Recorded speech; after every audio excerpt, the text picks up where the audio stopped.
Assalamualaikum dan salam Sarawakku sayang. Buletin UKAS edisi tengah hari 27 September 2021 bersama saya Firas Matrang. Tumpuan berita, pembukaan operasi Hospital Sri Aman yang baru akan dipercepatkan bagi menampung keperluan fasiliti perubatan yang dihadapi Hospital Umum Sarawak di Kuching. Menteri Kesihatan Khairi Jamaluddin Abu Bakar berkata Kementerian Kesihatan Malaysia KKM akan mempercepatkan proses pembukaan hospital itu dalam memenuhi hasrat Kerajaan Sarawak yang mahu hospital berkenaan disegerakan operasinya.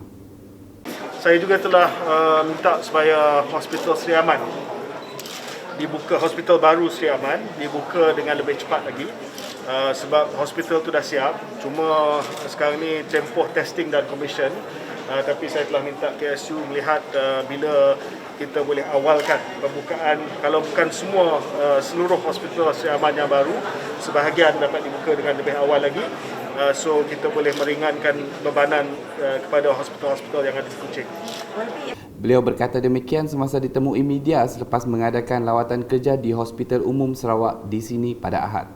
Dalam pada itu, beliau menegaskan rakyat harus sentiasa peka terhadap tanda awal jangkitan dengan melakukan ujian jalitan kendiri dan tidak beranggapan gejala ringan wabak berkenaan tidak memudaratkan. Sebelum ini mungkin kita mengalami demam dan gejala ringan, kita tidak merujuk kepada mana-mana doktor ataupun fasiliti kesihatan. Tetapi saya ingin maklumkan kepada rakyat bahawa sekarang ini kita hidup dengan COVID-19. Oleh demikian, gejala yang ringan pun tidak boleh kita anggap seperti dahulu. Kita kena anggap bahawa ada kemungkinan kita dijangkiti dengan COVID-19. Bercakap dalam sidang media yang sama, Khairi turut memaklumkan kementeriannya menyokong penuh inisiatif kerajaan negeri untuk menubuhkan Pusat Kanser Sarawak. Beliau berkata KKM akan menghantar kertas cadangan kepada Unit Perancangan Ekonomi EPU untuk menubuhkan pusat tersebut. So we will submit the proposal to the EPU, Economic Planning Unit, for them to consider. I hope we can convince EPU to approve the Cancer Centre for Sarawak.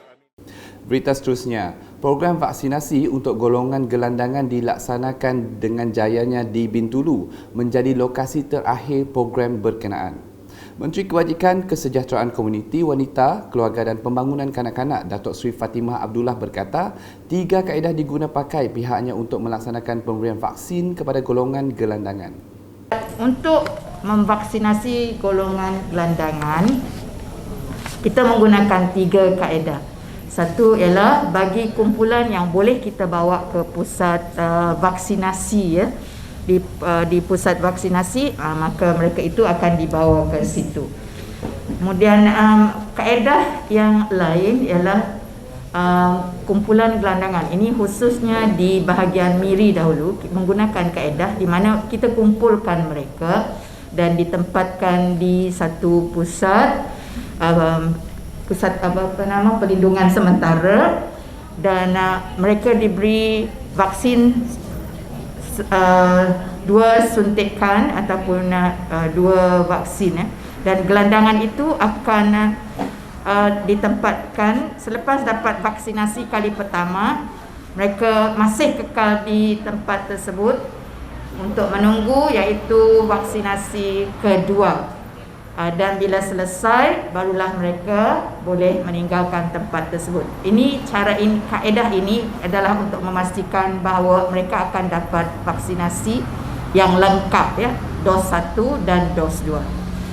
Kaedah yang ketiga ialah jadi kita pergi ke lokasi itu sendiri. Contohnya malam ini ada yang kita boleh bawa ke sini. Tapi yang lain kita malam ini perlu lagi cari di mana mereka berada, dan proses vaksinasi akan dibuat di tempat di mana kita jumpa mereka. Beliau berkata demikian dalam sidang media selepas mengadakan tinjauan program vaksinasi komuniti gelandangan di bahagian Bintulu pada Sabtu. Sehingga kini seramai 103 gelandangan di Sarawak telah berjaya melengkapkan suntikan vaksin berbanding jumlah keseluruhan gelandangan asal yang dijejaki seramai 155 orang.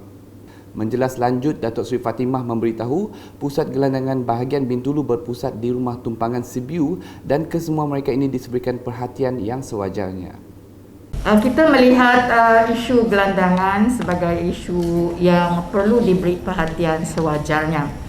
So we have kita telah diluluskan ya peruntukan untuk to set up TTG. The first one that is going to be completed soon using the old Maksak house in Sibu.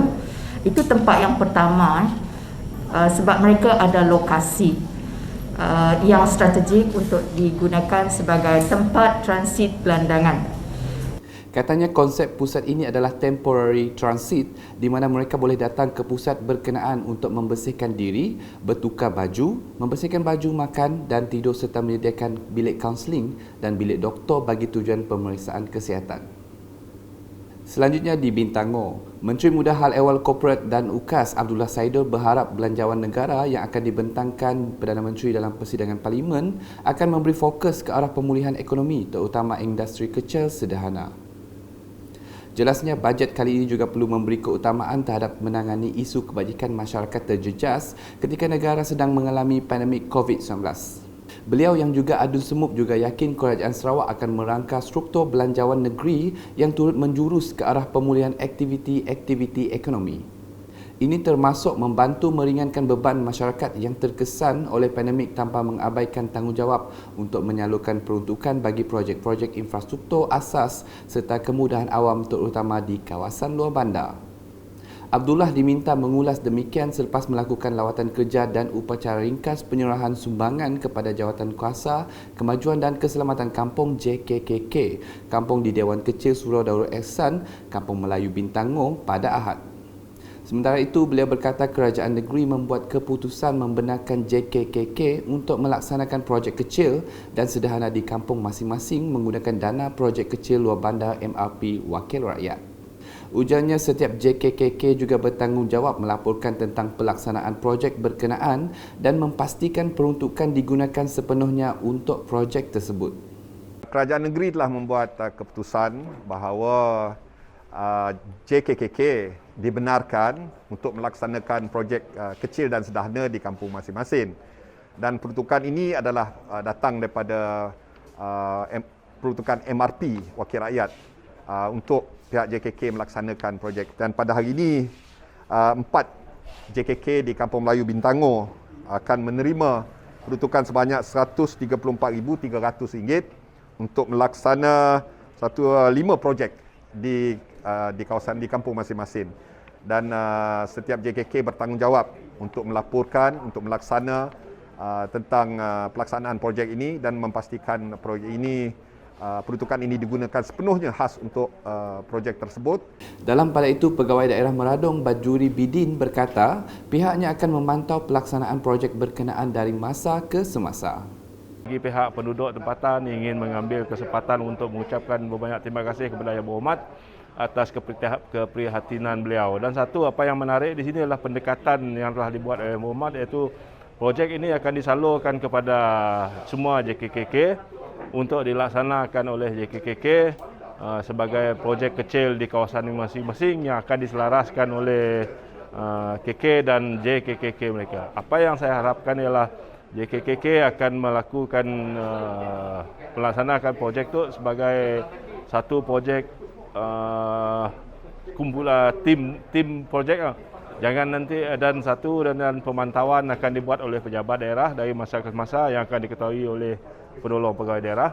Penerima peruntukan dalam majlis tersebut adalah JKKK Kampung Tanjung Bundong, JKKK Kampung Muhibah, JKKK Kampung Gelam dan JKKK Kampung Abang Amin. Dalam program yang sama, Abdullah turut menyampaikan peruntukan MRP kepada JKKK Rumah Panjang Wun sebanyak RM2,340 dan JKKK Rumah Panjang Anggok sebanyak RM3,500 untuk pembelian pelbagai barangan keperluan masyarakat di dua rumah panjang tersebut. Beralih dengan laporan di Daro, sebanyak 1.79 bilion ringgit yang melibatkan 383 buah projek telah dan sedang dilaksanakan di Dewan Undangan Negeri Dun Darul sejak Safi Ahmad diberi mandat menjadi wakil rakyatnya dalam tempoh 5 tahun ini. Peruntukan tersebut termasuk pelaksanaan projek Jambatan Muara Lasa Daro. Bercakap semasa seminar kepimpinan komuniti Dun Darul yang dianjurkan gabungan Parti Sarawak GPS di Darul pada Sabtu, Safi'i berkata mandat yang diberikan kepada beliau sebagai wakil rakyat diterjemahkan kepada usaha gigih memastikan perancangan pembangunan akan terus diperjuangkan. Ujarnya beliau terus berusaha membawa pelbagai projek demi kesejahteraan rakyat di Dun Darul. Sementara itu, penganjuran seminar itu bertujuan untuk memantapkan jentera parti PBB GPS bagi Dun Darul sebagai persediaan menghadapi pilihan raya yang akan datang. Pengisian program melibatkan pencerahan berkaitan kaedah pilihan raya dalam norma baru. Manakala di Bintango, dengan seramai 540 orang remaja berumur 12 hingga 15 tahun telah menerima suntikan vaksin COVID-19 dos pertama di Pusat Pemberian Vaksin PPV Dewan Masyarakat Bintango yang melibatkan pelajar Sekolah Menengah Kebangsaan SMK Kai Chung pada Sabtu. Adun meradong Datuk Ding Kuang Hing yang hadir membuat tinjauan melahirkan rasa gembira melihat ramai remaja yang hadir untuk mendapatkan vaksin yang ditemani ibu bapa masing-masing. Beliau menzahirkan ucapan terima kasih kepada pejabat pendidikan daerah PPD Meradong dan pihak sekolah kerana memainkan peranan penting dalam menggalakkan ibu bapa dan para pelajar agar menerima suntikan vaksin COVID-19. Datuk Ding juga memberitahu keselamatan para pelajar di daerah Meradong akan terjamin apabila pelajar sudah melengkapkan suntikan vaksin COVID-19 menjelang hari persekolahan dibuka nanti. Sementara itu, seramai 354 orang remaja berusia 12 hingga 15 tahun turut menerima vaksin COVID-19 dos pertama di Pusat Pemberian Vaksin PPV Dewan Serbaguna Batu pada Sabtu. Antara pelajar sekolah yang terlibat adalah Sekolah Menengah Kebangsaan SMK Matu, Sekolah Kebangsaan SK Sok, Sekolah Jenis Kebangsaan SJK Chung Hua, Sekolah Kebangsaan SK Beruan Mapal, Sekolah Kebangsaan SK Kuala Matu, pelajar sekolah luar kawasan serta remaja yang tidak bersekolah. Ketika ditemui, mereka sangat teruja dan bersemangat untuk mendapatkan vaksin dan rata-rata yang hadir ditemani ibu bapa masing-masing. Selain itu, para pelajar juga memberitahu keyakinan mereka bertambah untuk melakukan aktiviti luar, malah tidak sabar untuk mendapatkan vaksin dos kedua nanti serta meluahkan rasa tidak sabar untuk ke sekolah. Selanjutnya, mengenai laporan harian COVID-19 dengan angka kes positif di Sarawak kembali melonjak dengan sebanyak 2,943 kes direkodkan pada Ahad, menjadikan jumlah kumulatif meningkat kepada 199,089 kes. Jawatan Kuasa Pengurusan Bencana Negeri JPBN Sarawak dalam kenyataan media pada Ahad memaklumkan kes dilaporkan di 38 daerah seperti yang tertera.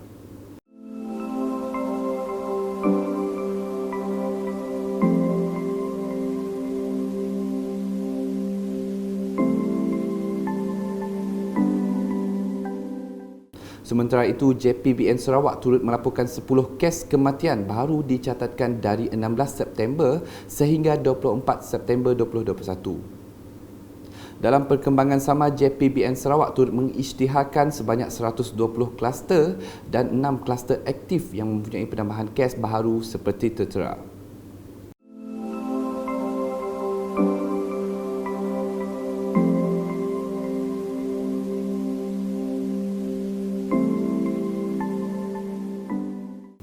Turut diputuskan pengisytiharan pelanjutan dan penamatan perintah kawalan pergerakan diperketatkan PKPD seperti yang tertera.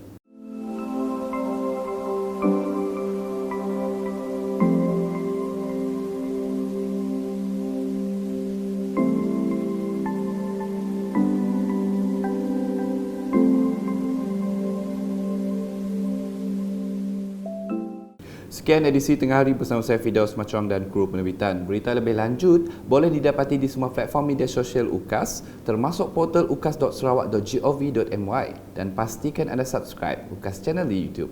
Salam UKAS.